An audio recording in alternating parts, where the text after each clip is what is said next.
My name's Paul Brazier and I work in the specialist monitoring team. As the intertidal ecologist, part of my role is to monitor the special areas of conservation around Wales.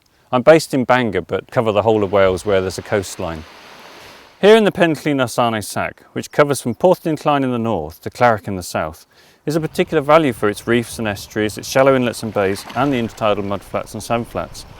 These are very broad descriptions of the features on the shore. Have to first identify those important bits within these larger features, for example the seagrass beds and the honeycomb reefworm and the estuarine sediment habitats. Right behind me here is an area of honeycomb reefworm which provides a whole variety of wet pools and gullies and overhangs which add to the biodiversity of the site here.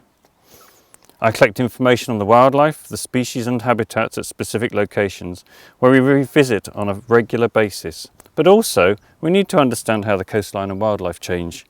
Natural events and human activities will change things like the sediment levels, influx of non-native animals or plants, and there are various other activities that can cause damage such as trampling on the reef. I collect all sorts of information and put that into databases.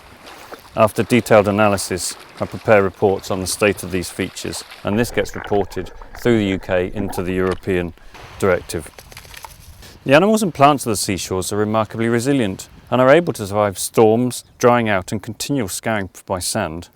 But they're not always tough, and when faced with repeated trampling or disturbance can be damaged or dislodged. So whilst enjoying the seashore, it's really important to put the rocks back and to fill in big holes so that the animals are not left exposed to birds or to dry out and die. And that way they're left there for another day for other curious visitors to come and see what's on the shore.